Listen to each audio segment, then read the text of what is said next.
I'm not nervous, I'm not scared. For the first time I'm aware. My eyes are open, I have awoken. Now I'll follow you. Now I fall into my knees, but as I kneel I feel the breeze. And I will waste no time in saying you've made me realize that all this time I've been drifting. What's going on, people? Welcome to 137 Works. Today we have episode 3 of the Drift Lounge podcast. If you haven't seen episode 1 and 2, they're on the channel. I'll leave the links in the description. They were with my buddies Alan Hines and Deco Byrne. Real life pro drift, no, what's it called? IDC, Irish Drift Championship drifters, and also gamers as well. Today I am joined by MrAeroHD, Aero Tech, Le Petit Aero, Small Boy, man of many names, I noticed. I have a lot of monikers, yeah. A lot of different names he goes by, but mainly, what you're Aero Tech now, yeah? I just go by Aero, man. It's Yeah. whatever prefix. I have, like, my MrAeroHD is the dumbest name in the world. And then everyone pronounces Aero Tech incorrectly somehow. It's just, people are dumb, man. Have you ever been on Xbox before? True. Like, hey, it's bad. My pet peeve was people calling me Gunner. Back when my username was Irish At least HD. they pronounce it properly. That's true, I suppose. I get Aereo more times than I want to admit. Like, it's awful. Areola Tech, MrAeroHD. HD. Yeah, so basically, Keenan, I was gonna do the intro, but basically, why don't you tell us a bit, for those of you who for some reason don't know, what do you do, where you from, tell us a bit about yourself, what are you up to on YouTube and Twitch, basically. Yeah, so I go by Aero or Keenan, whatever you want. Keenan's weird, don't do that. Yeah, no.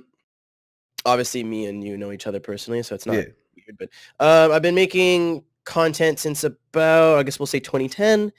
Started off on YouTube and then had to go through multiple breaks due to like real life and stuff. Don't want to claim this, but I think I was among the first 3 people making Forza commentaries or dedicated Forza content. It was me, Mango, and Slap Train, I believe. I made the switch to streaming about 6 months ago. I haven't really looked back since, and I've been just trying to focus and put all my time on that. But I mostly do Forza drifting and other games as well. But my main focus is Forza drifting, competitive drifting, and Forza, and trying to help help my viewer base get better. And Take a drink of that water. No, it's fogging my throat. Literally just before we recorded, he was like, "Yeah, I'm gonna go get a bottle of water because I can feel my throat." I'm like, "Yeah, cool." It's not. I can't just right in the middle of a sentence. Yeah. So basically, that's kind of, I was gonna say your claim to fame, but like whatever it is, you are basically one of the OG Forza drifters. It's a huge thing now. You've got Slap Train, AR12. Is it Dr. Tom there as well that has a good couple 100,000 subs? He basically, Tom was, don't tell him this because he'll never let me live it down. But Tom was my inspiration to not so much step away from YouTube, but stop giving it my main focus and move to Twitch, because that's what he did. Don't want to get too much in his business, but he used to work for AR12 and they had a falling out, and then stopped uploading videos, and then I saw him have a bigger presence on Twitch. So yeah, there's quite a bit of people. There's Tomcat just sprung to mind. I was to say Forest, TC 9700. There's Gingium now. I try not to follow it because it seems like there's a new name popping up. Don Joan Song. It seems there's a new name popping up. But as far as I know, because I was doing my own thing. Slap Train was making videos on Machinima Sports, and Domestic Mango was going in circles doing whatever he's doing. But I think that we were the original 3, as far as I know. I know people were doing Let's Plays and stuff, but that's not, to me, not really creating content within. Yeah, because I was gonna say the whole thing about it, like there's like millions of subs at this stage, which is split between all the different channels. But back then it was literally like there was you who, like, when we talk about being the first as well, it's about like actually making a go of it, making it your main focus, making it like it's a steady like stream of videos and series and stuff like that. Like obviously there was people uploading like their FMDL rounds or tandem battles or like Blackjack making their videos or whatever like that. My thing was, I think was the first one to do commentaries, is obviously inspired by like Modern Warfare 2 stuff at the time. Yeah. There's a lot of people making like really varying between stuff like Light It Up from DIS, which is like a really, really good The classic. montage Everybody has to see that one. to like the usual trash that you'd probably find using like Linkin Park or like 009 sound system Yeah, garbage. the YouTube national anthem.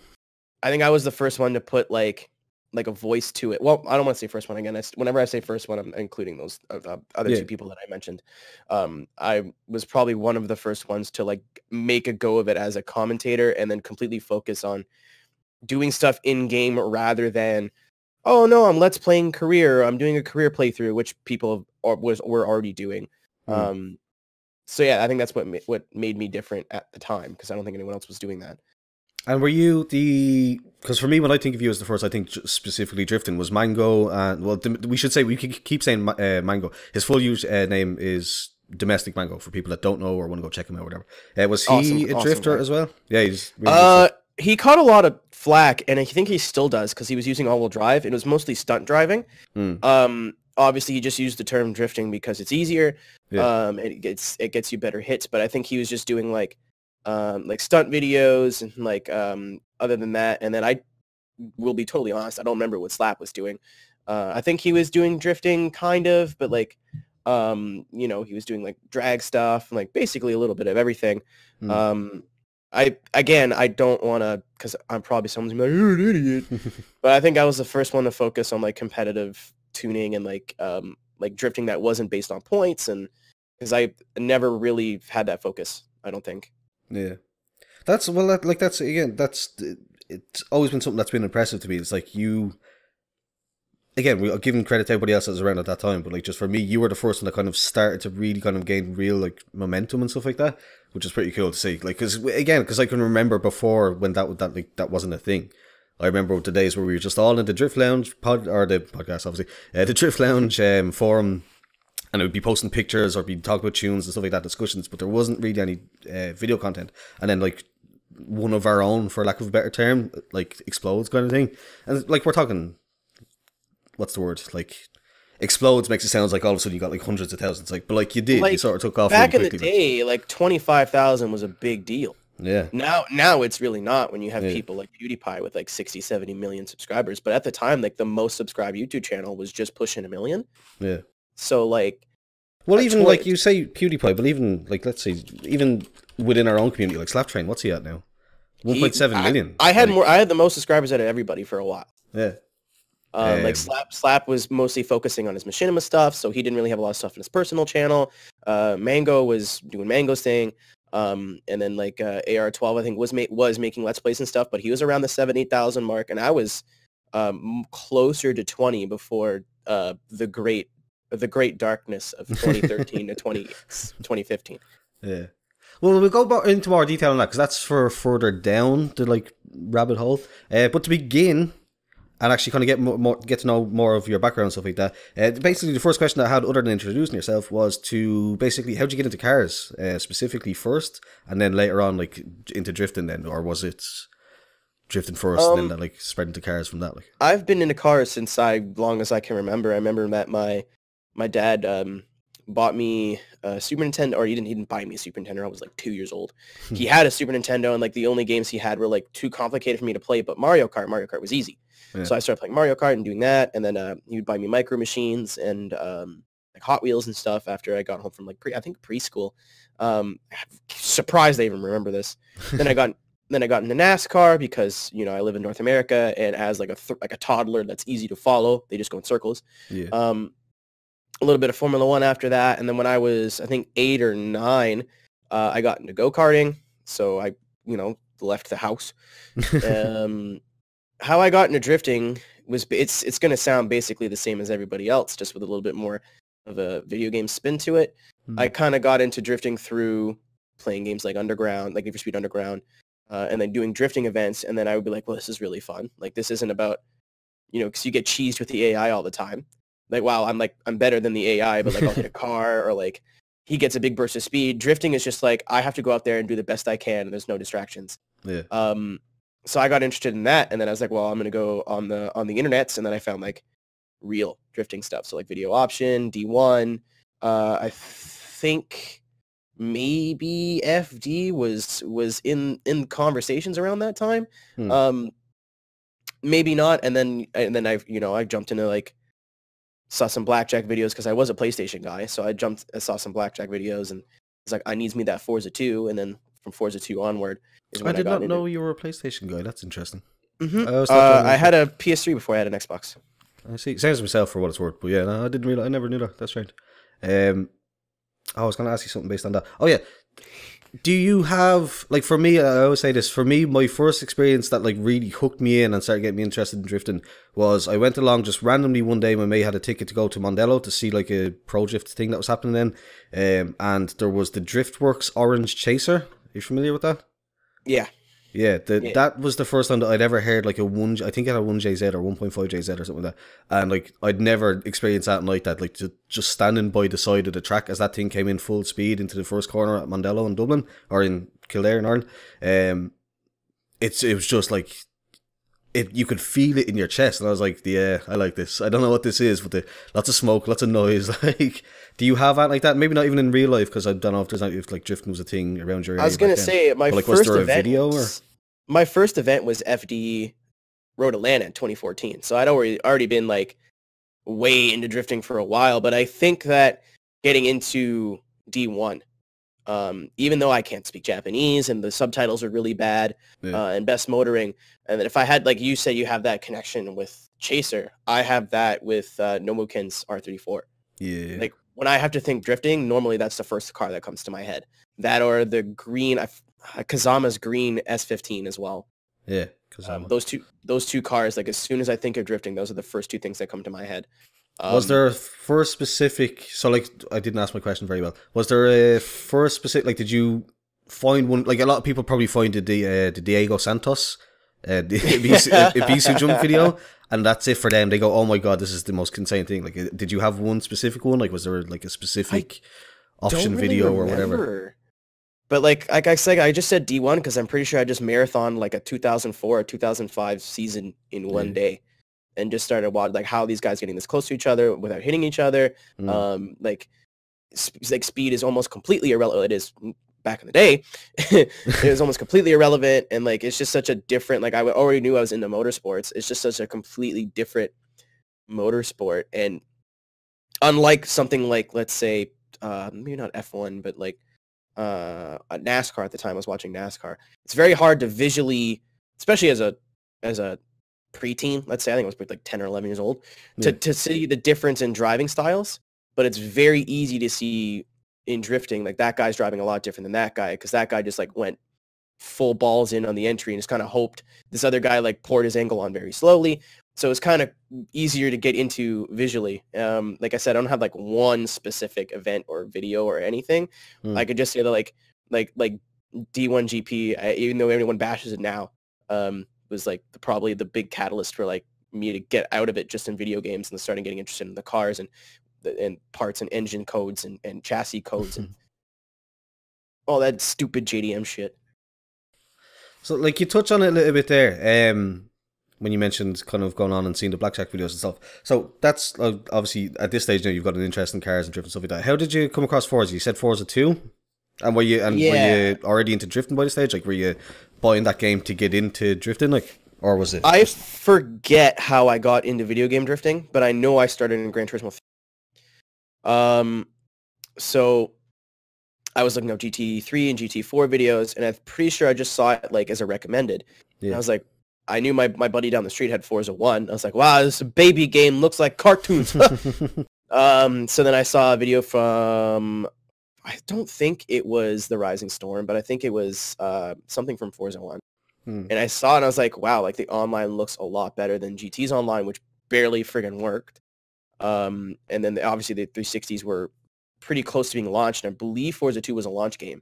I think so, So not much following of Blackjack. I need to follow them that long for wait to a big production. I don't remember if it was The Rising Storm, but some big production came out. And I was like, holy crap, like this looks cool. You can actually customize your cars, and they got like paint jobs on it, which you couldn't do in Gran Turismo at the time. Yeah. And like the graphics weren't, in my opinion, as good, but the sounds were way better. The cars actually sounded like they were supposed to. I'm like, wow, this game is sick. Mommy, Christmas, Xbox, please. So again, I'm pretty sure I was 14 when I got into it. 25 now, which is crazy. That's mental. Well, like, what was the plan? Like, did you want to like go and drift with the blackjack guys, or did you just want to see what it was about, or what? I wanted to. Oh, you know what? I do exactly remember what it was. There was I don't know if the video exists anymore. On Sunset, and I forget who won, but it was showing competitive. I'm like, wow, this is like D1, but it's in a video game, and I don't remember seeing anything in Gran Turismo going on like that at all. It was mostly just like single car runs. There was no tandem at all, and like this is tandeming as well as competitive. So I'm like, I want to do that. I want to be the best Forza drifter. I never really got into it from an artistic perspective. Shut your mouth. I was like, I just want to be real good. I don't know. I was like 12 and like fat and dumb. I wanted to be good at something. Yeah. So I just jumped on Forza 2. Would you fart? No, I was just saying that's deep. We touched on something a little deep there. You know, I just want to be good at something in life. I was like in grade 9 and like didn't really have many friends at the time. Thank God, like everything changed. But like I was like kind of to myself, and you know, high school wasn't going well for me at the time. And I was like, I just need something to focus on and like be able to say like, hey, like, yeah, you get like whatever, but like I'm good at this. Even though like at the time, like esports were not a thing. And being good at a video game just made you even more of a loser. But I was like, whatever, I don't care. This makes me happy. I don't really care. So I don't even remember. I remember specifically, I started drifting a U-Class 350 with a really bad Iron Maiden paint on it. I started in Forza 3. I don't think we had U-Classes. Well, is that the equivalent of like X-Classes nowadays? Yeah, it's basically like there's S998, and then U-Class is just everything above that. So it's like, it got better in Forza 3, but in Forza 2 it was like all the race cars were U-Class, all like the really high performance hypercars were U-Class. So everything was like bundled into one really shitty class. So I did that, and then I wanted to get into competitive, and like obviously with the way the lobbies worked in Forza 2, it was really easy to do that. You could just find people that were running lobbies and whatever.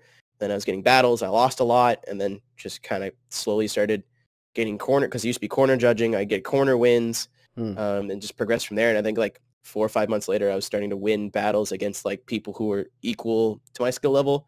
And then the rest is history, I guess. Well, that's where we're going with it, baby.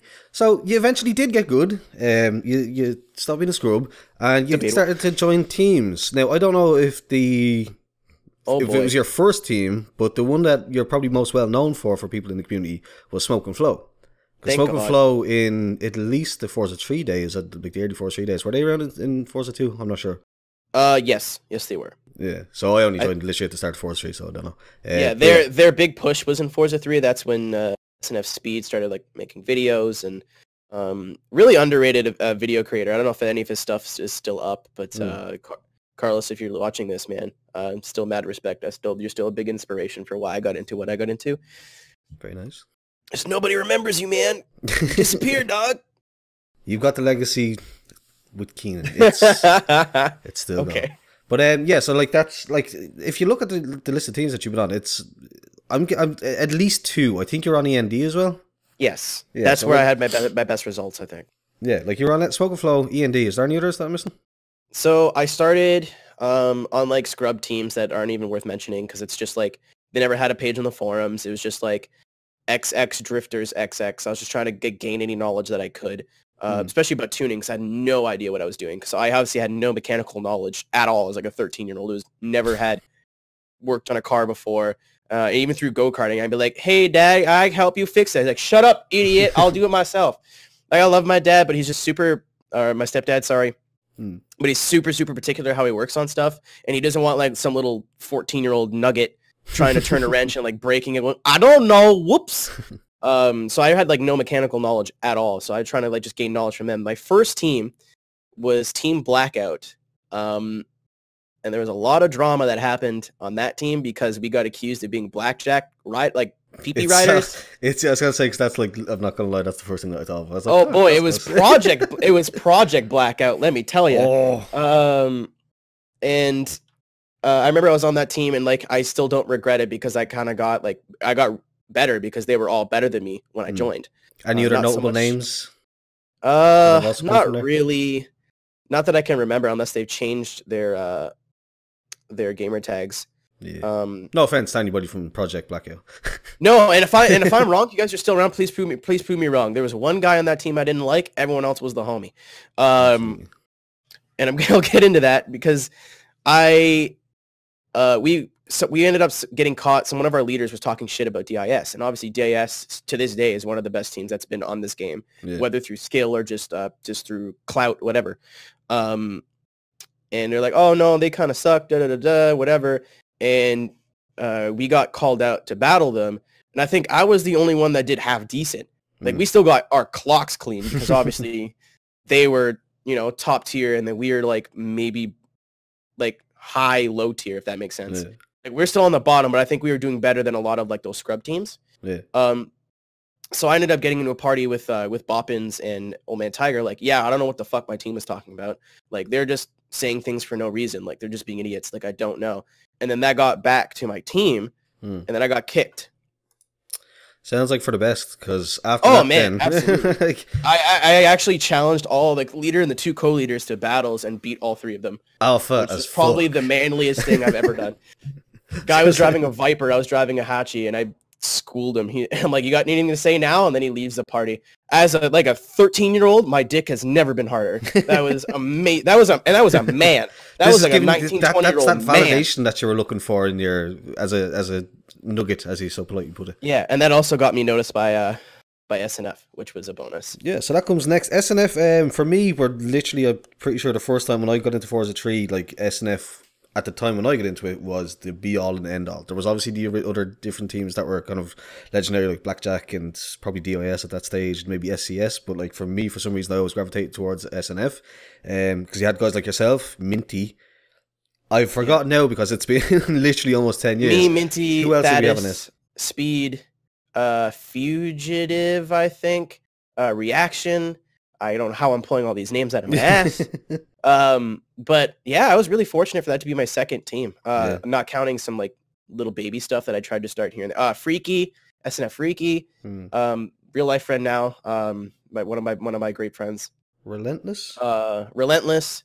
Yes. Yeah. I was like, I know for sure he was on Xenon, but I don't know if he was on. It's been years, man. Especially with it's literally been like Forza 3 came out in 2009. It's literally been like 10 almost 10 years. It's crazy. But yeah, so what was the deal with that then? So the SNF, great team, won a lot of battles and all that. What was that like? I really had to bust my ass to get in that team. But also in terms of just like, not even so much like skill wise, like just in terms of like life experience, because I was really young. Like I was the youngest guy in that team by like 3 or 4 years. Yeah. But like I told him like, hey, like I understand like I'm probably not the best driver that was in recruiting, but like, how am I going to get better if I don't, how am I supposed to get better if I'm not playing with people better than me? Yeah. Because all these other teams that would pick me up right now, especially coming off the back of slapping my whole team, which was like the hot topic for a week. Woo! So any other team that would pick me up right now either has no past experience. So at the time, like new teams that were coming up that would have picked me up, I'm like, I don't know who you are. I don't know who any of these people are. I know who SNF is. Yeah. So like, give me a chance. Like I'm probably one of the most respectful and level-headed like 14-year-olds you'll ever meet. And just give me a shot. And they're like, yeah, sure, Lamau, why not? That was pretty much springboarding me for my competitive thing, because I was winning battles here and there, but like ever since I joined SNF, I learned how to tune properly, which is an ever-evolving process. But I'd always use like, oh man, like I don't even remember when I ran in Forza 2, but like even like now, like that makes no sense. Like -5 camber front and rear. Why? I don't know. Lamau. Sure. So that's Smokeflow. So Smokeflow, then I'm trying to think of the time frame. Kind of at some stage during the Forza 3 lifespan, it didn't like everybody's still good. I think XE was spawned from basically the ashes of SNF. Am I right? I think that they were already in existence. I think they just got a lot of our talent.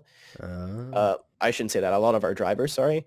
But yeah, just like, I don't know if there wasn't really any beef. Like there wasn't like, oh my God, you suck. No, you suck more. We're not team no more. It was just like, I'm pretty sure Speed had some stuff going on in his life. Thaddeus was, people were going to school. Some people were getting like full-time jobs. Some people were starting families. So there was only 2 or 3 of us that could show up to events, and obviously I wasn't the strongest driver out of everybody. So it's like, what do we do here? Like, we have a team with 8 people on it, with 2 people that are even moderately active. Even I was getting busy with like racing in high school. Yeah. So it's like, we should probably just let this die before it becomes like we become a joke, right? Yeah. Before it's like, this is a shell of what this team used to be. Yeah, it's funny you say that because of what happened afterwards. So like, we went out, I don't think we were the best team in the game. I still think that Blackjack was like still active at the time, so obviously they're like top in the PR rankings. Yeah. But I think we were top 3. Oh Jesus, that's a flashback. I forgot about the PR. Yeah, well, that's just an esports term, so I wasn't really trying to make a reference. I still think DIS was better than us because like they never lost, but and then there was tight competition between like us, SES, and XE for 3rd place. So then after SNF, then basically, were you on anybody else? Because then the last thing that I remembered, and even at that, it was only because you were supporting Wanted in the live stream there the other day. I was like, oh yeah, Aero was on END for a bit. That's mad. So we tried doing our own thing with TSU, which was Team Suizo. It wasn't really going for like battle wins or whatever. It was just who I'm still friends with today. You could out there who? Dutchy, Freaky, to Beast, or I forget what he was going by at the time, like Tiger.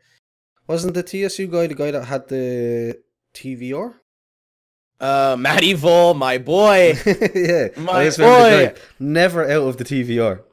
My boy. Oh, I can't remember. I don't remember why we were upset with each other one day, but he was trying to beef with me. I was like, okay, we're going to battle. And then I always did this thing in like Forza 3 where coming up to the 50-year-old, I would just lightly bump someone in the back bumper just to shake them. And he fucking spears left on turn 1 and rage quits. Other than beating my whole team, I've never been more proud in my life. Nice.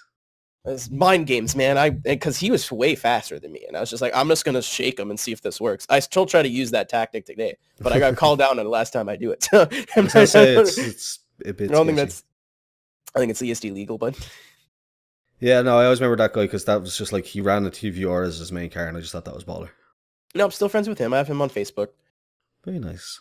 So that was TSU that came and went, apparently. Yeah, that wasn't really like a competitive team. I'm sure we did some stuff, but like it wasn't like a powerhouse like SNF was. It was more like, hey, like we're a bunch of friends and we don't have a team right now. Let's do our own thing.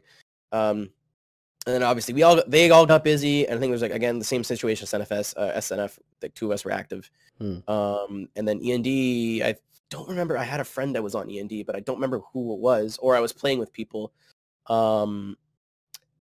And it may have been reactions actually, but because I think I was always a big fan of END because I remember being in a couple of lobbies. Because for me, I've just never been a very good drifter. Like even doing the YouTube thing, it's not because I'm good. It's just because I enjoy doing it, and I can kind of hold a run together after like hours of trying, like as we've seen with the Monza video recently.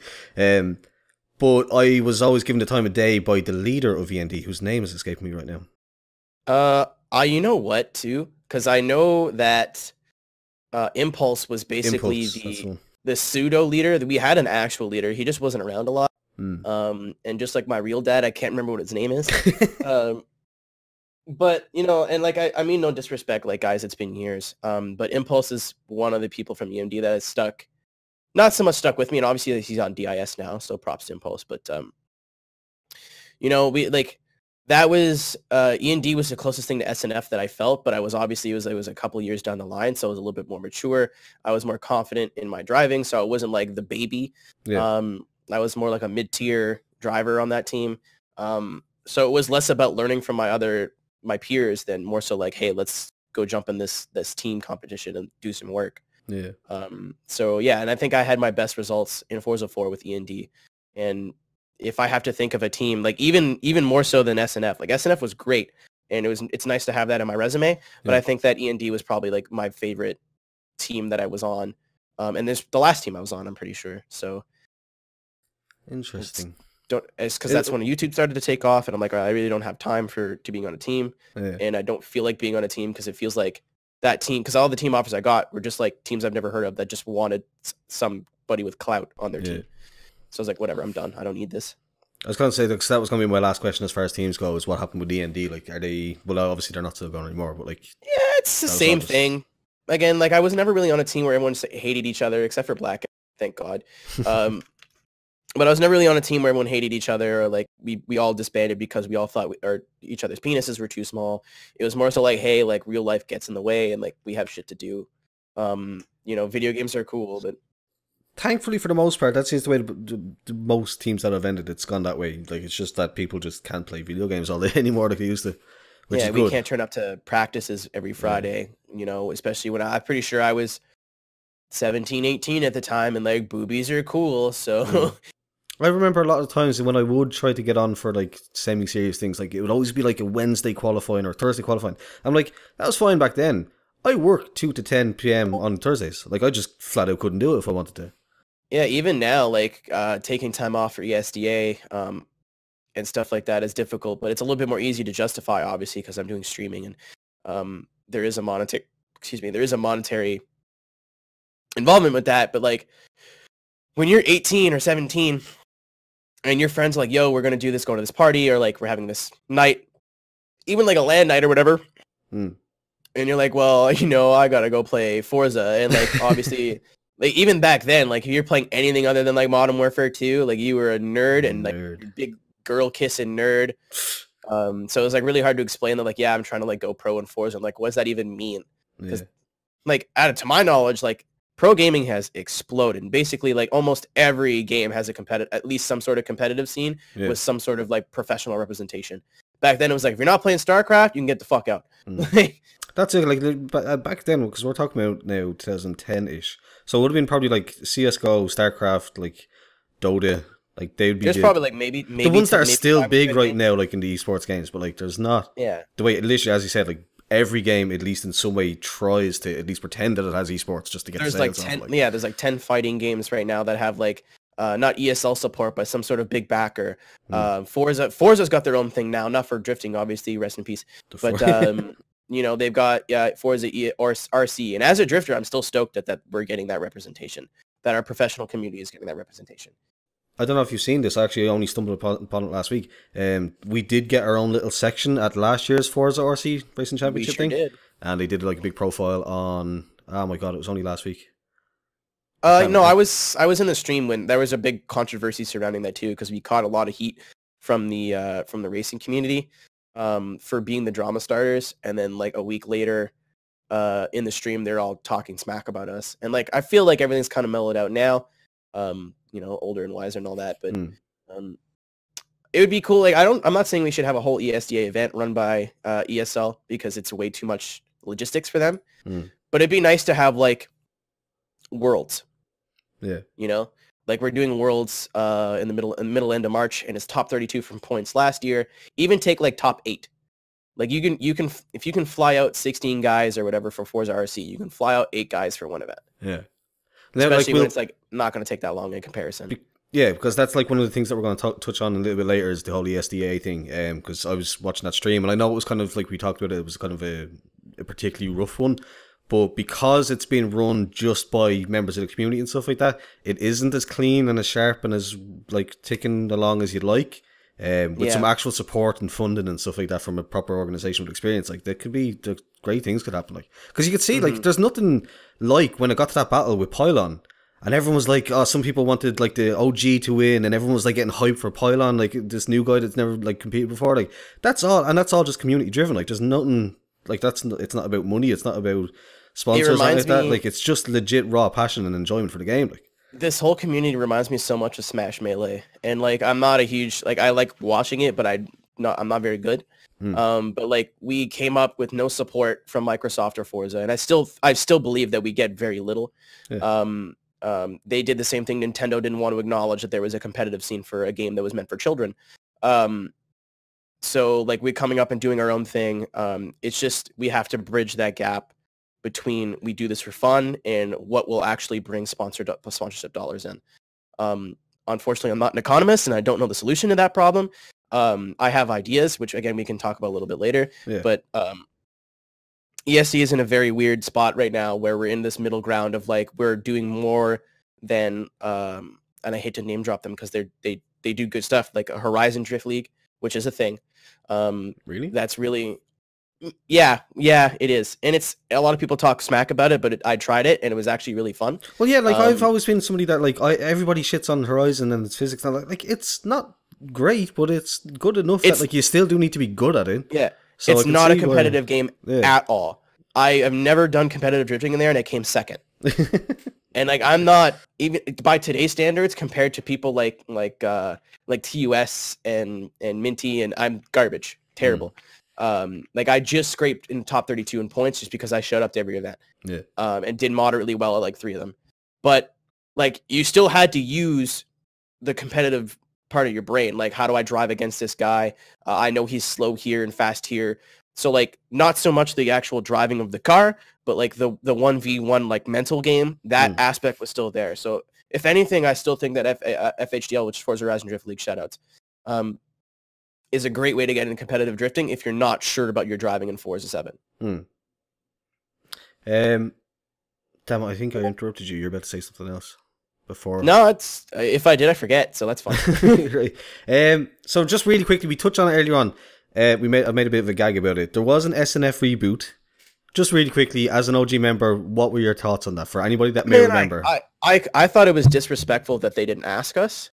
And like I understand like Speed was, and again I don't want to allegedly, but apparently he had some life issues going on, and his girl and apparently his child. I don't know. I don't really remember. Me and him talk like every 3 years. He drops a YouTube comment. I'm like, "What's up, Dad? Where's the milk and cigarettes?" But like basically all the OG members are like, "Cool, our team doesn't exist anymore. Fine, I'm gonna go focus on my real life." But like, I can't even remember who was involved with that. I just remember the only reason that I got involved and accepted it. There was some kid that used a Huey from the Boondocks looking avatar. That's all I remember. It was some like young looking, and it was some kid. Like he was like 15, 16 years old. He was not that old. And I mean, like I was the same age, but I'm not going to run a serious team. And like there was no asking of approval, I believe. And if there was, it wasn't the right people that were being asked. It was like some person that had been on the team for a week. Yeah, because of what I remember, the only reason that I got involved with it, besides like the whole name stuff like that, is because I think maybe Pro Drift had come and gone by that stage. I was looking for some kind of team, and I was approached and told that there was permission given. So again, I don't know who the guy was. I can't remember his name for the life of me now. It's been so long. Me neither. But, whatever way they set it up, they were convinced and adamant that they'd gotten permission to use the name from somebody that was on the original team. And and the leader, I remember, but probably not. No, and I remember the leader of that team. Again, I don't remember his name. Not that I would talk shit about him, but I remember he went to every tryout, and just his attitude. There was something. It was never his driving. Yeah. It was his attitude. It's just like, this guy is just like, I was never a fanboy of SNF. I was like, I respect you guys, and I know I can learn a lot, and give me some time, and I can be an asset to this team. Yeah. He's just like, oh my god, you guys have big wee wee. I want to, and like, cool, that's fine, but like, it's like, it's weird, right? Like, I would never try to be on Blackjack because I'm a Blackjack fanboy.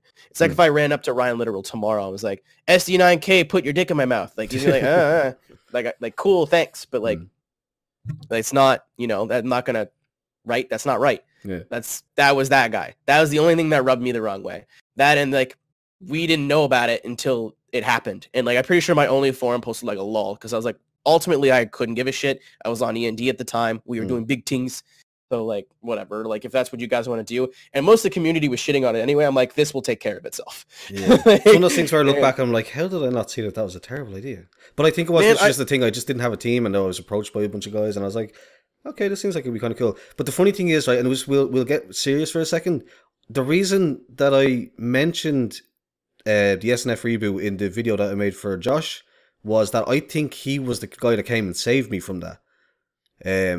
I couldn't remember what I was. Yeah, I couldn't remember why. I knew I was associated with something, but like as I think about it now, I think the reason that I remember him being associated with that SNF thing is I think he'd set up FNK, and when he heard about this crap going on with the SNF thing, I think that's when I started to join it, or that's when I joined FNK, because that he offered me basically a chance to get away from that, like and stay on a team. And the fact that he'd already set it up with 2 of my best mates, like I was like, yes, obviously that team was never going to work. Yeah, no. They caught so, it was like how I was going to leave Blackout whether I was kicked or not. Like, we caught so much shit that like that negative connotation is going to surround that team. So like, it's like even the team if that tried to call themselves. Remember, there's a team that tried to call themselves Counter Skewed Steering or something like that for a while. and it was the same, yeah. It was like the same font and everything. It's like even if you have like recruit some of the best guys and like spend a year trying to work on like your image is never going to get fixed. Yeah. So I think pretty sure that team was only around for like if that, maybe not even that long.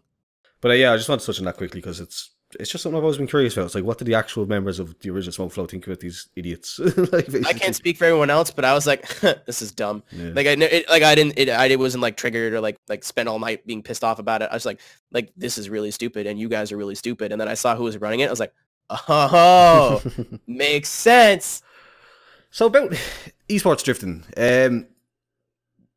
it's as we've talked about a little bit. We touched on it. ESDA is kind of becoming a thing. It's gaining momentum, but it's always kind of been there. There's always been FMDL. There's always been FMDA. There's always been some kind of competitive scene in the game. But as far as making it an actual legit esport, you're a bit like for as long as I can remember, you've been pushing it on like social media, like you're making videos and tweets and stuff like that about it. Like you've been a big supporter and like really pushing to get Forza as an official esport. And you also compete, which is also probably it's also a thing to note. As far as competing first, as far as competing first, anyway, how have you been doing so far? Like, I know there was that event recently where you made a mistake. I think on your qualifying, you put on the wrong tires or something. Oh God. Yeah, I had the wrong front. I was supposed to have 275mm front tires and 255 front millimeter rear tires, and because I'm stupid, I didn't notice. If I would have qualified, it would have got fixed because that's not the tune that I submitted. But I guess I uploaded the tune under the car and it wasn't the right one.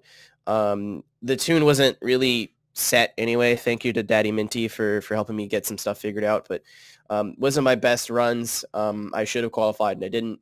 But I qualified. There was 200 people that qualified. I qualified about 100. So about halfway through for having a major mechanical malfunction and not my best driving. I'm pretty proud of that. I got like a 64. So like that's that in the old. I'm more stoked that we had 200 people that qualified. Yeah, I didn't realize to me is awesome. Like I just want this to succeed, whether it's me doing well commentating or it's me competing, whatever. Like I don't really care. Like you said, I just been pushing for this crap for years because the framework is there, man. It help. It's basically all that. Yeah, I came 28th I think last year overall. So I'm going to be going to Worlds on the 20th. I think the events on the 20th. I think qualifying's 24th. And the events on the 31st of March. Nice. So that's invite only. It's only top 32 from last year. So I'm going to see if I can hold my own against some of the best guys out there. I was going to say, like, what are your overall goals? Like, do you have any grand illusions of winning it, or are you just there to take part, see how well you do, or like? This year I want to be top 32 again. I was going to say when I finished last year, I was like, I want to be top 16. And then I looked at just how much competition and how many more people are interested and how many more eyes are on us this year. So I'm like, if I could get top 32 again and kind of back up what I did last year. And I'd like to get like a battle win on like a top 4 or top 5 player. So like he's not competing, but like a Minty or like a Chili, like a TUS member, like some sort of big, like heavy hitter. That'd be super cool. Other than that, like I just want to help push the sport and get more eyes on it and get more people qualifying and get more people that's interested. What you're doing with your channel and with your Twitch and stuff like that. Like that's one of the big reasons I've got back into Forza. It was I just randomly tuned into it. There was nothing else on YouTube or Twitter or anything like that for me that night. You were streaming, practicing for that ESDA round in Lime Rock, and I just tuned in. I was like, well, let's just see what Aero's up to. And that's basically it. I've uploaded like 2 or 3 new Forza videos, actually more than that in the last week or so. I've been back playing the game every day. I've worked on my liveries and stuff like that, completely back into it. So like it's definitely working. Like you're getting eyes on. I had no idea what even the ESDA was. I was still like working off FMDL rule sets when building cars and stuff like that up until as recently as literally this last couple of weeks. Like, so for me personally, that's at least one person that you brought into it, and obviously that's probably the best compliment that I think I've ever gotten. Oh. Just to know that I'm inspiring someone to do something, whether it's in a video game or whatever, just to know that what I'm doing is affecting somebody else's life is pretty sweet. So thank you so much. No problem, man. That's legit. Like, one thing that we haven't touched on yet, like it's a big debate between what people use, what their equipment is. Did they use a wheel? Did they use a controller? Did they use 900 degrees? Did they use 270? You're a controller drifter. I have, yes. You're a fucking good one at that. Thank you, man. I'll do my best. I think it's accepted that by and large the wheel users have the advantage. We know that you have a wheel. I'm curious as to why you don't use that and why you don't try to make the switch. So, I've been on controller. I tried doing a wheel for a while, but I was like, at the time, I think I was like, obviously this has changed now, but at the time I was one of the better controller drifters. So I jumped on a wheel and I sucked. I'm like, hey, so why would I reinvent the wheel? Why would I? Yeah, but like, why would I completely unlearn everything that I've already learned, and just to put another 6 months of effort in when I'm already like a top 8 guy? Like, this doesn't make sense to me. So that was Forza 4. Forza 5's garbage. We just won't talk about that at all. No. And then Forza 6, I was more focused on content than I was competitive, until near the end. So in my mind, and this is the answer that I give people, and they're like, why don't you use a wheel? Most people watching my YouTube videos or watching me on Twitch use a controller. So if I want to help these people get into competitive drifting or just drifting or tuning or whatever, it's going to be easier for me to say, oh, well, I do this and this works and this should work for you because we are on the same platform. We are using the same hardware. Yeah. Also, the wheel is really expensive. You know, and I don't have the PC that can run Forza 7 on it yet. So that date might come. And yes, there is an advantage to using a wheel, and I recognize that, but like, I'm kind of just stay focused on how I want to reach the limit that I can do with a controller. And if I just keep losing battles based on speed or based on like, oh man, he has a wheel and I don't, and that's why he's winning, then maybe I'll upgrade. But right now, like, I feel like I want to represent the common man more than just being good, because like there's going to be, I think there's probably like at least a 1-4 or 3-1 rate, or 75% of people playing this game are on a controller. So I figure I'm doing more good saying like giving out tips and tuning ideas and car builds and all that when I'm on a controller. I was just out of curiosity, just before you moved on, were you using 900 degrees or 270? I was on a Microsoft wheel, so I was not using 900. Right. Okay. I was gonna say, because yeah, like Forza, I think like the T10 have come out and said like, yeah, you can. We've made it possible, but we don't recommend using 900 degrees in our game. Yeah, that's what I'm getting to. One of my buddies, MrAeroHD, that is he drifts a lot in Need for Speed, drifts a lot in Assetto Corsa, and he's pretty good. And he tried Forza. He's like, this is ass. Same. And like, again, I'm not pretty good, but for myself, yeah, I've played like 600-700 hours of Assetto Corsa. I'm fairly able to hold my own. I jump into a Forza. It's just the car just what's the word? Like, you go to counter steer and then it just veers off. Just every time, no matter how you approach it. Like, you spin the wheel, you initiate the drift, you pull the handbrake, and then it just bounces back. Like, you don't start to drift, you don't hold a drift. It just flings itself in the opposite direction out of nowhere. It's awful. And I mean, I wish I could help, but I have zero experience on any modern Forzas on a wheel. Unfortunately, I want one because I feel like I would enjoy driving and racing a lot more. Yeah. Especially since apparently it's slower, but I really don't care. Like, I love racing on a wheel. I get every car feels different at that point. Not a controller, not so much. But when you're drifting, it's different to me. I don't know. It's because I just give it more of a crap about drifting. But shrugging emoji. So going back, so we're like meandering a little bit, that's my bad. Going back to the ESDA thing. So we have a system, we touched a bit on it earlier on, we have a system where it's kind of like by the community, for the community, vaguely sponsored by kind of like a couple of different companies and stuff like that, but by and large, like, it's all just community members doing it. I thought I would kind of like, I'm trying to think of how to frame this or put it out there. I came up with some kind of ideas that I had basically while watching it, and I'm not saying I'm going to come in and fucking revolutionize anything, obviously, but just some things that seemed like common sense stuff that didn't kind of go the way you'd expect them or whatever in that last stream that I watched, the Lime Rock exhibition event. Now, prefacing this with, you did tell me that this was a particularly like last minute or like... Yeah, it was really thrown together. It wasn't like, like I said, if you go watch the stuff from last year, it's still not like top tier quality like you would expect from like a Forza RC stream. Yeah. But it was pretty good for a bunch of guys donating 20 hours of their weekend. Yeah. Then I'm under utmost respect for these guys. Like, this is all their own free time. This is everything that's happened is just these guys for the passion of it. Absolutely no disrespect intended, but just purely for the sake of discussion and trying to like improve it if we can in some ways. I thought I'd get your opinions on some of the ideas that I had. Not ideas that I had, but some of the things that I noticed. And if you think that's a common issue or if it's just that one event that I've seen or like that. So, first of all, so the stream overlay the graphics. We touched on this actually the other night. You told me that was specific because the graphics that they were using that night were like straight up like something out of PowerPoint. So like.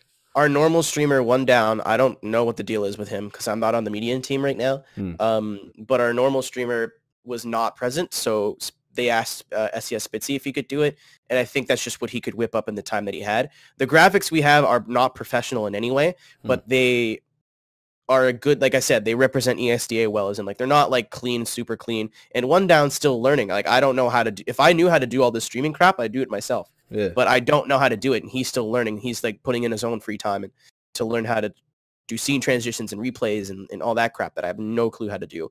But yeah, the regular graphics are not like, oh my god, they're so clean and beautiful, but like they get the job done, and they're way better than what you saw during Lime Rock. And no disrespect to Spitzy, it's not his fault. Yeah, obviously. But the dude had to figure out how to run a stream that he's never run before. So and the fact that he had graphics at all were. Yeah, that was obviously the first thing you see visually is the graphics when you're seeing the drivers' names and stuff like that. So I just thought, yeah, that could use some work, but obviously that's a once-off thing particular to that. A thing that may be more common or like may not be a thing where it was just that once-off. I don't know who the commentators were. They did fairly good, I thought. It's come on a long way. I mentioned this the other night. It's come on a long way since the olden days of like FMDA and stuff like that. You'd watch a live stream and it would just be radio silence for the whole thing. It'd be like, yeah, Aero won that corner. Moving on to the next. Yeah, it was just like basically saying like it was more of getting information out than it was entertainment. Yeah. So what I think that it needs, from what I've seen, was more of what they were doing, which was fine for the most part. They were kind of keeping talk and stuff like that. But there is just a lot of downtime where I just don't see why they can't have like for yourself can come on as like a color commentator kind of thing who knows exactly what he's talking about and the details and everything. Like to just be like filling that dead air. Where if the official guys who are like going to call the battles. Can call the battles, and then when there's downtime where somebody's getting tires or whatever that, they can turn to you and be like, okay, Aero, what did you think about that one? You can be like, I thought the lead car was this and that and the other, like, or that kind of way, just to fill that dead air, because it's... So again, so the commentators were that Dr. Tom guy and DIS Stewie. So the last event we did, I was actually like your Jared Deanda. So I was controlling most of it. And again, not to toot my own horn, I don't think I did a great job, but like I think that a lot of people are like, you should come back and do whatever. So I'm running a petition soon, eventually. I don't know if it'll be out by the time this is out, but I want to compete and do commentary at the same time because I feel like I have a setup where I can do both. It's really easy for me to do, especially since we run through Discord now. Yeah. Oh my god. But Tom was always my backup commentator, so he had to take the reins, and I don't think he's really had experience in doing that, especially since he's really new to competitive drifting. So he was really good with me in a dynamic where he could like point some stuff out that maybe I missed, talk about the driver. He had like a list of information about the driver and like where he was in points and how the championship was going, and I was more pointing out what I saw on screen. However, both of those guys were dealing with a lot of replay issues and a lot of BS on the part of the game. So I feel like when me and you jumped in, I don't know when you jumped in, but I know when I jumped in, I could hear that Tom was done because I'm personal friends with Tom. I can hear just like, I just want this to be done because there's so much crap going on. And Stewie sounded exhausted, which I was talking to Tom through text, like Discord text. And he's like, yeah, like we both just want to get out of here now. Like this has been such BS. And again, it's like, I think that apparently Tom said he was doing better at the beginning of the event. Obviously I wasn't there for that. And then Stewie has always like, he's not been quiet, but like he's always been like a secondary commentator role. And I think Tom was also in that role. So have basically two caller commentators, not really ready to take the lead on anything is where you got that awkward pauses and silence. Because again, I assure you it did not happen last year when I was commentating. Not to stroke my own dick, but again, I think that's more towards the, hey, we needed two commentators. What are you guys doing this weekend? And they're like, I guess that. From what I heard, Stu didn't even know he was commentating until 4 days before. Now, I know this point is going to be, it's subjective, obviously, because it's what the people see. I personally felt like they weren't being harsh enough, and it's an issue when you have something that is run by a community, in that these guys that are commentating are probably friends with a lot of the people driving, or they know, or they're friends of friends, stuff like that. I thought there were certain situations where like a run was clearly a certain driver's way, or like a drop tire or something like that, and like they were just being very on the fence, kind of like, you know, it was a good run from both of them, when like there was clearly like a gap or a drop tire or something like that. Great one from both drivers, you know, like stuff like that, where maybe given the commentary position to somebody who isn't directly involved, if that's even possible, I don't know, with anybody, it just seemed too buddy. You didn't have anybody making any kind of like, you know what, that was ridiculous, he was too far away, he needed to get on him. Like, it was just, oh yeah, there was a bit of a gap, but you know, good run from, it could go either way. Like, there was a lot of that, I felt like. But again, that's very subjective. I don't know. Maybe that's just the way they genuinely seen it. Do you know, kind of way? I actually 100% agree with you on that. I feel like, I don't know if it was so much bias or like they're friends with people, but I just don't think they wanted to be like Tom, again, is very, very, very new to competitive drifting. Yeah. And I don't know if he was particularly knew what he was looking for. Me, I feel like I'm going to do what I'm doing regardless of whether ESDA, like, what they like me or not. Yeah. So if I'm like, oh yeah, like, let's take I hate using him as an example, but TOS Chili. Mm-hmm. So I'm like, oh yeah, Chili definitely screwed that run up. I'm like, I don't care if he likes me tomorrow. Yeah. That doesn't bother me at all. I'm still gonna have my Twitch. I'm still gonna have my YouTube. I'm still gonna have my subscribers and my followers. So whether these competitive guys like me or not is completely irrelevant to me. But when I was doing it last year, I was cracking jokes on people. I was like, wow, like, is this your first time playing Forza? Roasted. I feel like, yeah, I feel like they just were trying to be professional and like try to stay unbiased, which I get that, but it ended up being a little bit dry. Yeah. Like, if there's any main criticism of the commentators, I think that would be the only one. I still think there are reasons for that, but yeah, they definitely could have been a little bit more invested. Like, no, this guy definitely had an advantage, or if you see that tire drop there, I think that's going to be like a heavy hit, even if you're wrong. Like, Jared Deanda sometimes calls runs and goes, yeah, that guy definitely won, and he doesn't. He's like, yeah, they watch the replay and it's like, oh yeah. Yeah, like, have an opinion, man. Like, as long as it's clear that it's just an opinion, you're like, wow, this guy definitely won, you know, or in my opinion, as long as you're clear about that, and like, even when you're wrong, the chat's is going to make fun of you, and you just go, well, I'm an idiot, and then you move on to the next battle. Like, it's just the way it goes. And even like last event that I did, like, there's some runs that I didn't necessarily agree with the judges, but I knew where they were coming from. I was like, yeah, you know, I think that the tire drop was more significant than the angle, or the proximity, let's say. But like, I see what they're coming from. I just feel like, in my opinion, that it should have been one more time, but whatever. I get it. So I make a case for the judges, but I also stand behind what I said, unless I'm just flat out fucking wrong. There's also that. No, you mentioned the judges there actually gave me another idea. Can we mic up the judges? So for that dead air example, just turn to the judges and be like, okay, so going to the judges now, somebody's changing tires. Why did you make that decision? Why did you give points here? That kind of way. Definitely possible. More like an FD thing, like not every run, but maybe on the questionable stuff. Just like, hey, can you explain why you did what you did?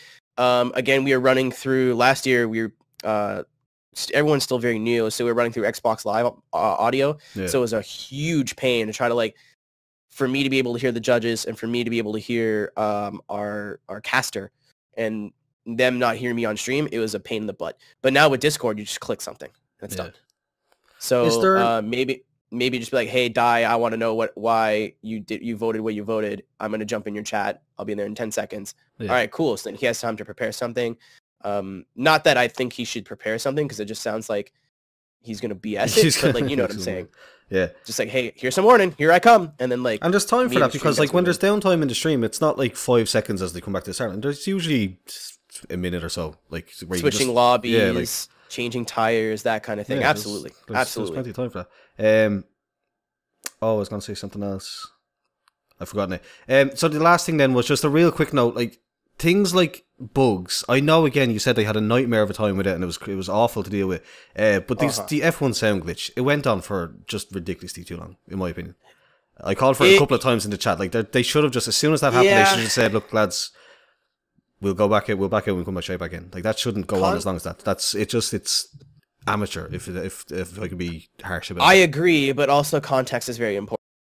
So getting into that lobby, they had one person just not show up on the replay at all, so they had to reload. And then they had, I think half the people in the lobby didn't have engine sound, so then they had to reload. And then there was another reason they had to reload. So they had reloaded that lobby 3 times already. So for that to be the only issue, a minor inconvenience, they were probably like, fuck it. Like, I understand, like, if we're doing, there was also an exhibition round, so we can maybe let some stuff go. Yeah. But if that happened in round 1, with no, like, if there was no issues and the replays were running fine and there's an audio glitch, then yeah, restart it. But I think within the context of that event with so much crap going on with, and there was like halfway through runs, they'd black screen, so they have to back out and reload. That happened near the end where you didn't see the end of a run. They had to completely rerun it. But I feel like through all those issues, they probably looked at that and went, yeah, this isn't really significant. However, if all those bugs were ironed out, and apparently the patch that came out yesterday was supposed to fix a lot of that. Yeah. Haven't tested it myself, but apparently that was supposed to fix quite a bit. If you go to an event, no issues, and then that's happening, then no, I agree with you. I think that's unacceptable, and we should be presenting ourselves professionally. Yeah, because I just think of it as somebody that like finds a random link on Twitter or something that clicks in and is like, oh, what the heck is this? And then they come in and just... it's like... When the whole stream has already been a dumpster fire, when it's already all been a dumpster fire, I see where they're coming from. I see where both sides are coming from. I just kind of agree more with the tech staff than the viewer. Yeah. Because I've been on that end before where you... even in my personal streams where you're just like trying to get shit to work and it kind of works, but not really. And you're like, fuck it. Like, this is as good as we're going to get. It's either nothing or this. So I understand where they're coming from. Because what if they reloaded and then some other guy disappeared or they didn't have engine noise and they're doing it again and again and again and again. And then we're like, because people in the audience are going to leave anyway. They're like, well, no drifting's going on. I was promised drifting. So, I mean, I see where you're coming from, but I feel like it was all down to context in that particular example. It seems, like a lot of my issues like were like obviously just I chose the worst stream to get back into it. Like, it was a great stream for the hype and the again pylon winning and everything like that. It was a great stream to be a part of. The content was great. Yeah, but the pylon winning blew my goddamn dick clean off. Like, he was beating like GTRs and R34s and it's S13. It was great. Like, it's a competitive chassis this year. Is it really? Apparently. Yeah. Again, I'm not back into it enough to know what's going on. No, I built one the other night, and like I think because it can run so light with the tire rule, I don't know how Pylon has his setup. I'll have to see if I can download his tune and give it a shot. But you can run a 255, and the car can weigh 2,200 pounds, and that's legal because anything under 2,600 pounds, you just run a 255, and that's it. So it's still a small tire. But if you can handle that small tire, you can basically run no weight in that car at all. I see. That's why a lot. I think, and he wasn't the only one. There was at one point an S13 versus S13 battle where they were both very, very good. It's really good, and they handle not too bad. There's definitely a handicap, but I think they make up for it in lack of weight and speed. Again, I don't know how their cars are set up. I can't speak, but that's my theory. It's just a theory, a game theory. Got him. No, I have an S13. I should look into that. So that's pretty much it on the ESD sports. Or the ESDA thing, the kind of esports for drifting. Unless you have anything off the top of the dome that you wanted to push out.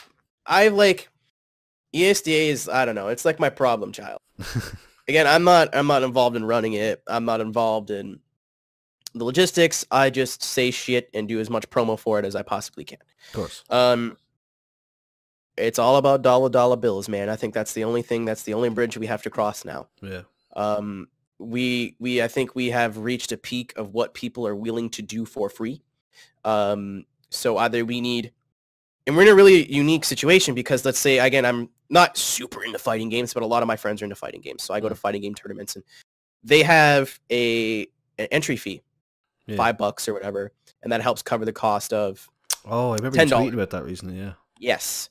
So there's like a $10 fee, $5 goes to the organizers, and $5 goes to the winners. So there's an incentive, right? It's Forza's like, no, absolutely not.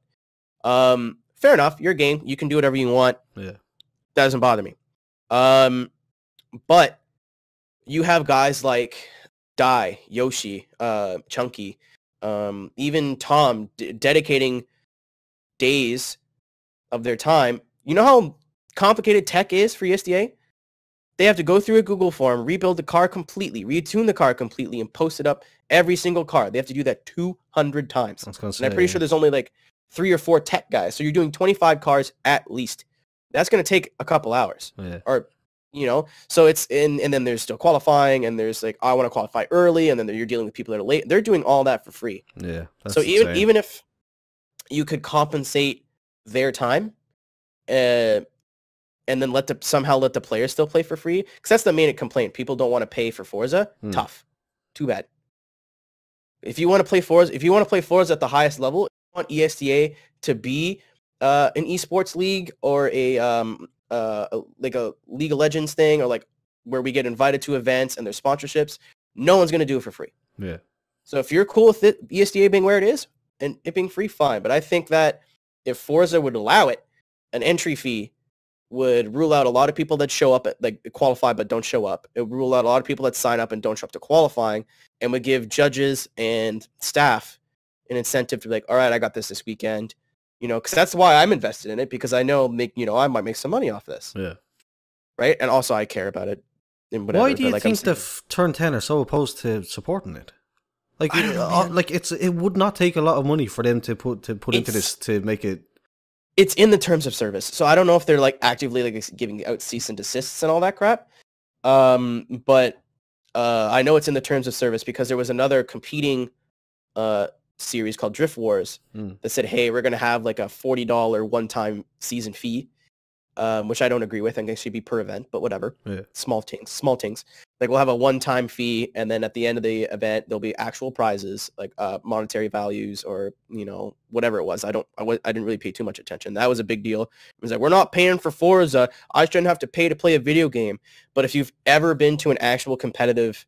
Well, yeah, that's the dumbest argument in the world. Like, you're not paying to play the game that you've already bought. You're paying to, like, compete, do this thing. Like, well, all right, well, yeah. My next point's going to be separate. Well, I get it. Like, I get where they're coming from. They've already spent, like, but most of us who take this game seriously have spent over $150 on it. Yeah, but what I was going to say is that it's not like this is a voluntary thing. Like, if you want to compete and you know what you're getting into, you know it's competition, there's going to be a prize and all that. Like, it's not been like, oh, like, maybe 40 quid's a bit much. Like, that's maybe, I don't know. Yeah, but, it's because the way he did it. If they would have spread it out over every event, like maybe like $5 an event, yeah. Then if I miss an event, I'm not like, fuck, I'm losing money. Yeah. Right? I'm like, you know, if you jump in, you go 0-2, welcome to the business, baby. That's what happens. But every other, if you go to any other tournament, any other tournament that's held anywhere remotely professional, whether it's at a esports arena or at a bar or whatever, there's always a venue fee at the very least. And that venue fee goes to the organizers to compensate their time. Yeah.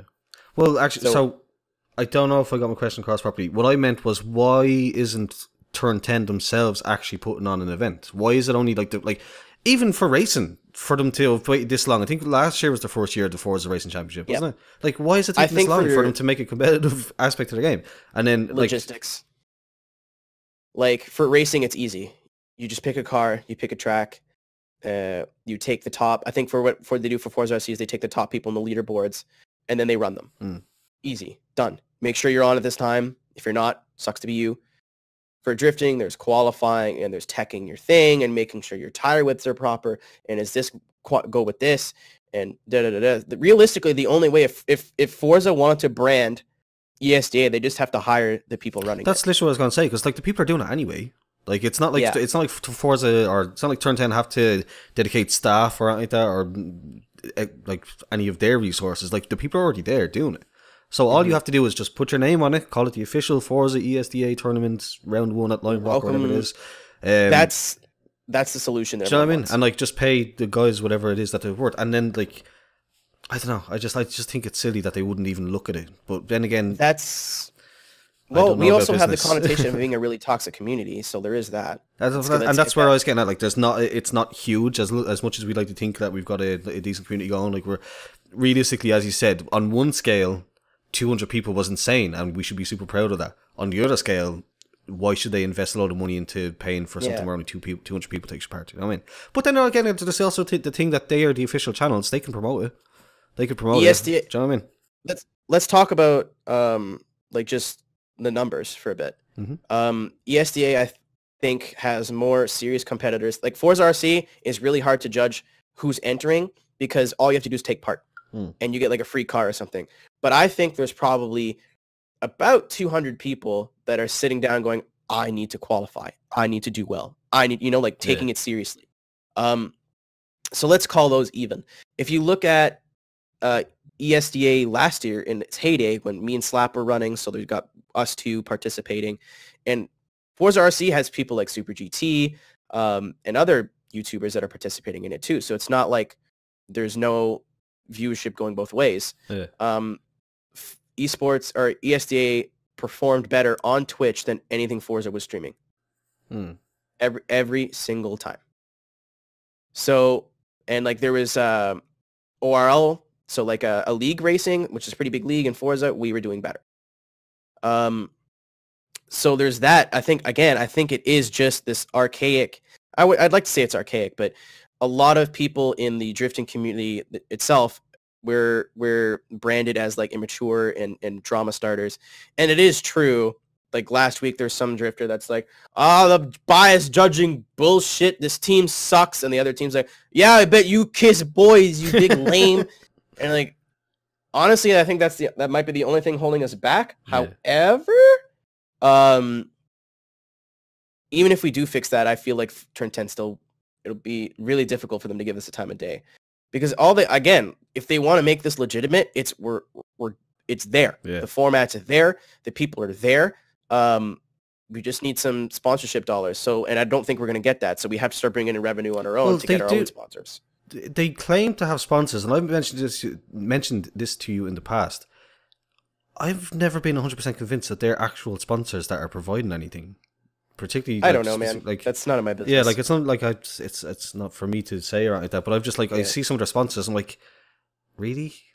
Are they? But well, I think it's more so promotion than it is product. So ESDA is going like, hey, look, we have these names attached to our product. Like just given the one that I wouldn't mind commenting on, Formula Drift. They say they're sponsored by Formula Drift. What does that mean? You don't. I think. So I know Formula Drift have talked with Dai. I know that for a fact because Dai was trying to make it legitimate. Formula just like, hey, like this is cool. Got to stop using our name. Right. if you want to go anywhere with this, you have to drop the Formula D. We'll support you, but you have to drop the Formula D out of your name. So I think that's where that came from. So now they get to say they're sponsored by Formula Drift. Formula Drift shows a couple of retweets here and there. So it's mutual benefit for both of them. It looks like Formula Drift is doing something real cool and getting more eyes to us. Is that what, I was trying to follow what you meant there. Is that because it used to be called VFD? Yes. Oh, right. Yeah, it's run by mostly the same people and mostly the same format with a tire rule and everything. So I feel like it's just mutual clout. You know, it gets people that maybe got into Forza drifting into real life competitive drifting. And then it maybe here and there gets some eyes on us, but it mostly gives us a name to legitimize what we're doing. Yeah, that makes a lot more sense because I was just like, are they really? Because I know I don't follow it super closely, but I was like, I just couldn't see a situation in which like Formula Drift would be officially promoting this kind of thing. If I had a company and I had a check, I would not invest it in something that has no money going in. That makes no sense. I, however, would absolutely put my name on something if it was just like, hey, like, what do you want me to, like OMG Drift. Great guy, Drew. Just retweet some stuff, show some stuff around. He maybe gets a couple of people that buy his t-shirts and support his company because they support his, whatever he wants to call it, magazine, website. He gets people that support him because he supports ESDA. Yeah. That's a win for Drew. That costs him no money, and he might be making money off of that. Yeah. And again, it sucks to think of it like a business, but like if that's the way we want to go, that's the way we have to go. Yeah. I see. Well, that's ESDA. You have to go to work, so we'll probably start wrapping it up. The last couple of questions. You tweeted recently about being happier being a streamer than doing YouTube. Why and how's the streaming basically going? Like, what's there kind of any plans or big things coming up around? I'm still learning, man. Like I said, I was a YouTuber first, and that was so much extra stress and so much BS of how am I going to make it like views. And I'm sure you've put hours into a video and then it does crap. Oh, literally all of them. Terrible. Like literally all of them. I do this purely out of passion. Like I spent like the amount of work that went into that episode 1 of Will It Drift there, the Lamborghini. That's an all-day thing, and it's got like it's doing fine. It's sitting at like 35 views, but in the grand scheme of things, it's got 35 views. Like, there's no trade-off for that. Like, as far as like no common sense person would work all day on something that got such a little reward, purely other than the fact that I enjoy doing it, and I do get a couple of people that hang out and enjoy it. Do you know what I mean? Yeah, like I'm trying to find a specific example because the last video I put a lot of effort in. Okay. Even this one, I'm dedicating like call it 2 hours of my night. I'm going to do all the editing, all the uploading, rendering. That's going to take ages, and hopefully it'll do well. But I'm not partnered anymore, so I'm not making any money off it. I'm purely doing it because I wanted to chat to you and talk to you and talk about drifting and games and stuff. Thanks, like, okay. But like I did a montage that took me a while. Like, it was 49-second montage, 800 views. So that took me like 2.5 hours. I did a a couple, like last year I was doing ESDA breakdowns. So I would go through my qualifying runs and point out what I did right and what I did wrong. Yeah. I'd go through my battles and show like where exactly the other player had did better or what I did better. Those weren't doing very well. So like you put 6 hours of editing, waiting for it to render, uploading it, doing all this, playing this YouTube game. And like for me, I don't really care about views. It's more comments. So you get like one comment going, cool. You're like, cool, fuck, I wasted my time. with streaming, I'll play Fortnite at 2:30 in the morning and 2 people are there. And those 2 people make it worth all the effort because they're having fun. They're getting involved in chat. So I can care less about the numbers on Twitch in streaming in general, wherever you want to stream on Twitch, YouTube. I get more like personal fulfillment out of it. And I'm making way more fucking money than I ever was on YouTube. I was gonna say just for goofs, I went down. You have your like list of top donators, and I calculated them. Like that's over lifespan. That's over all the years and all that. But still, like, January I made almost $1,000. Like that's insane for like again. I don't know if this is disrespectful to say, but like for a streamer that gets like maybe 20, 30 viewers, maybe 50 on a good day, or what would be a really good day? Like that's crazy. That's insane. It's definitely higher than the average. And like even when I'm not making, I'm still getting $100-something US, which is excellent because I can reinvest that. So it's not like, oh man, I'm making money. This is now paying for itself. Yeah. Like I'm saving up for a new computer, whatever, and like technically not paying for that. Yeah. That's all coming through donations and Twitch payments and YouTube payments. So and like you see, just talking about the money, it's better, but even if I was making no money, I still get way more emotional gratification from this as a creator. And I can do different things on YouTube. If I ever strayed away from build a drift to kill it, I get less views. Yeah. Right? So if I don't do a car build, I'm shooting myself in the foot and I'm making less money. Here, I'm let's playing fucking Midnight Club LA. And people are like, this is dumb as shit. I love it.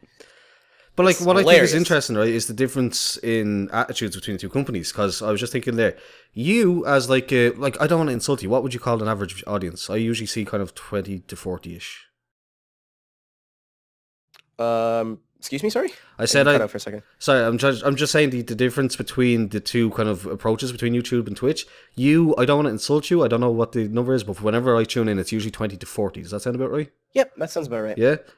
So that's been the super low end of the scale. You are still making plenty of money. Yeah, you said you made nearly £1,000 in January. Traditionally, the worst time of the year. That was an off month. So an average month, I'm probably about 150, and then about 100 US from like subscriptions and bits and that kind of stuff. So I want to say about 275 on average. That fluctuates every month. I had 70 subs last month. I have 50 subs this month. Yeah. So way she goes. But that's you as like again, just non-insulting, obviously, but like on the low end of the scale. You've got what's his face? What's the guy with the mustache? Dr. Disrespect, who's like balling out of control and boy, whatever, like making a fortune. But yous are both there. It doesn't matter what kind of scale. You're still making enough to be like, yeah, I can chuck this into the PC fund or whatever like that. Whereas on YouTube, I didn't cross 4,000 watch hours last year, even though I have more than 1,000 subscribers, and they took all my monetization away. I got unpartnered with my channel. Like the different approach between Twitch. Twitch is like, yeah, ball out of control with your 20 viewers. As long as they're donating, Twitch, like you're doing great. Whereas YouTube's like, yo, you didn't reach this like completely random like threshold that we've set, so you're just fucked. You're not making anything now. Like regardless, like Twitch is trying to make it easier for people to make a stab at making it a part-time job or just like have it support itself. And then YouTube is the exact opposite. Yeah. Even like back in the day, like if you had any subs, don't bother because you weren't making anything. And that's cool because that's how it was. But like with Twitch now, it's like, hey, to be in a Twitch affiliate is really fucking easy. Yeah. All you have to do is have over 3 viewers average. Seriously? So you are one of them. over 50 followers and then like a certain amount of stream time a month. Boom, done. That's crazy. Easy. And then you have your sub button, and it's not as good as the partner stuff. So obviously the partners have way more tools. Yeah. But it's like, here, it's a start. Take the ball and run with it. Yeah. And so what I'm doing is taking the ball and running with it. And whether I get to partner or whether I don't get to partner is a completely other argument, but it's working fucking well for me so far. That's it.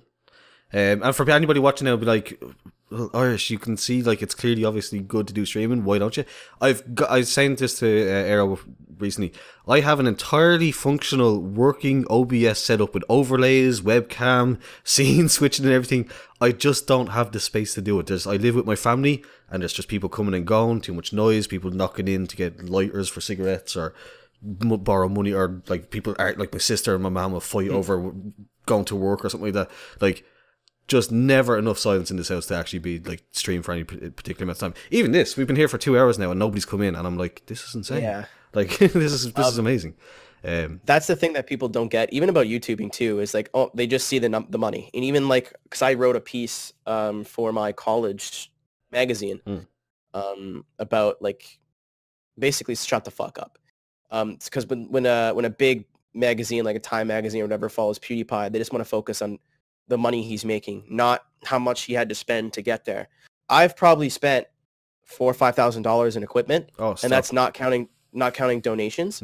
That's building a computer, getting new monitors. I pay way too goddamn much for my internet every month to be able to stream. Yep. Mixers, different headsets to find one that's comfortable for a long period of time. $300 chair because my back hurts. But can you do this? like just financial investment is, everyone's like, I want to get into streaming. I'm like, you have to at least have $2,500 in equipment, bare minimum. Because you can stream with shitty internet and shitty equipment, no one's gonna watch it. Yeah, you can stream from the Xbox, but as soon as I figure out, like if I'm watching a stream and I figure out the guy's streaming from Xbox, I'm like, he doesn't give a shit. Why should I? Yeah. I'm gone. And that's just financial involvement. Like I do streams on Tuesdays. I have to take that day off work. I have to take between 6 and 8 hours out of my day to stream. That's my day. Yeah, like I don't get a Tuesday anymore. Well, I was saying this to you the other night about it's you're seeing so much more chill where you can just sit down for 6 hours, play a game and chill. But you were like reminding me very quickly that but you have to be on for those 6 hours straight. Like, yeah, because if I sit there in silence and just drift for 6 hours, I'm not going to have 20, 30 people that stick around. And you see that when it happens too. Like I had 40 people at one point, then I started tuning, kind of getting focused, and then the numbers would drop. Yeah. So you kind of have to like start making conversations. Gotta drop a PP joke, man. Gotta give the people what they want. Try to be like, I don't try to be funny, but like I try to turn that part of my brain on, if that makes sense. Like I'm not like, oh well, it's quiet. Gotta go through my repertoire of dick jokes. Like if you're tuning your final drive and you get it to 420, like come on. Yeah, exactly. You're not like, oh cool, it's at 420. I'm just like, oh blaze it, and like you kind of like play off yourself. Yeah. Giggity. And two, like this is another point that I tell like my friends who want to get into streaming. The chat is not going to make conversation for you. So if it's quiet and chat's quiet, give people in chat a reason to involve themselves. And if they're in a conversation, they're not leaving your stream anytime soon. Yeah. But there's all that going through my head, as well as trying to play the game half decently, as well as making sure everyone feels included for 3 to 9 hours a day. Checking out your donations and subs and shit like that, yeah? Yeah, just being on top of everything, seeing what I'm at for views, making sure I didn't miss any alerts, seeing how my drop frames are doing, because they will drop because my life's hell. Making sure my audio levels are good, and like you're basically like in a little stress ball for like 4 to 6 hours. So YouTube is a lot more heavy lifting, I guess, and like I'm not gonna lie to you and tell you that Twitch is harder. It's not, but there's still a dynamic of how do I stay entertaining to a group of people for hours on end. If my streams are an hour and a half, that's very easy. That's a recording session. I can do that. But double, triple, quadruple that, and you're like, you run out of shit to talk about after 2 hours. Try doing a 24-hour stream. That's fucking hard. I couldn't even, I've done like, short of, like, just 4 telling times. people, like, reminding people, like, guys, we're at hour 15, okay? Like, After if hour I haven't 18, said anything you're for 10 minutes, it's because it's hour 15 of me sitting here. Yeah. That's 18 hours, and like you're eating on stream and trying to be entertaining while people are watching you eat, and you just look like a fucking mongrel. That's it's not easy, man. It's like I'm not gonna sit here and tell you it's harder than YouTube. YouTube is a hard grind, but it's just different. Like for that cursed episode of Road Less Traveled that I did earlier on today, I sat for an hour yesterday, an hour, just constantly, like it became like the section was fun at first for me. It became just like I wanted to stop playing this game. Yes. Like then I came back at it today, same thing. The first couple of tries for about 20 minutes I couldn't get it. I eventually realized I wasn't pushing it in hard enough into the first corner. Once you do that, it works out. But that's all the work behind the scenes. Then once I hit the record button, I can just say what I want to say, and then that's it. It just goes. Yeah, and then once your video is done, you put it on the internet, you forget about it. You know, that video is going to be there at 3 in the morning and 3 in the afternoon. If I don't stream at like peak hours, people aren't going to watch it. If I'm streaming at 4 o'clock in the morning, there's probably, unfortunately, Forza doesn't get a lot of viewers, but there's probably like maybe 20 people in the viewer pool. Yeah. So if you can look up game by game how many people are currently watching that game. So I'm lucky if I get 10 people from my follow list and I get 2 from people that are just floating around. Because you have to, like, the amount of scrolling that you have to do to get down to where Forza is in the list of games when there's only like 20 people watching it. That's the problem. So like it's a different kind of grind is the best way to summarize that. But you enjoy it. Absolutely, man. Like I wouldn't have it any other way. Excellent. Right, so just really quickly then, because I'm sure you have to get going. Have you ever drifted in real life? Have you ever driven in a car or been a passenger in a drift car? I'm hoping to change that this year at Formula D. I did a little bit of, my mom had an old truck, rear-wheel drive truck that I would drive in the winter. So I have very, very, very, very, very, very, very little experience. You've controlled a slide. But yes, I've controlled a slide, yes. Nice. It's been in like a 4,000-pound Chevrolet Avalanche. But like, I mean, I still can do it, and I understand what pressing the foot brake does and like, and that kind of stuff, but I've never drifted on pavement in a car. No, I have not. So the last thing then, basically, before we give you your plugs and stuff like that, we just want to give a shout out to FNK Joshi and kind of all his whole family, stuff like that. Keenan did an incredible job streaming over the last week and raising money. What was it, 400 Canadian?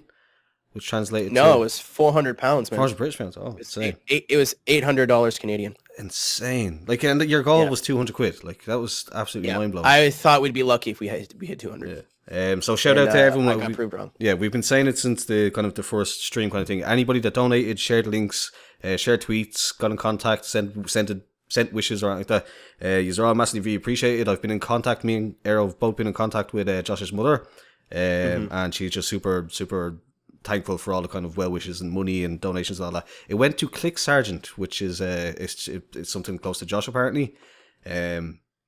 I don't know. It's from what I did. I did a quick little bit of research. Basically, they're like a like for those who live in North America, it's like a Sick Kids Foundation. It's basically just a foundation for youth with cancer. So like if they need help with their treatments or whatever, it's basically the same kind of thing.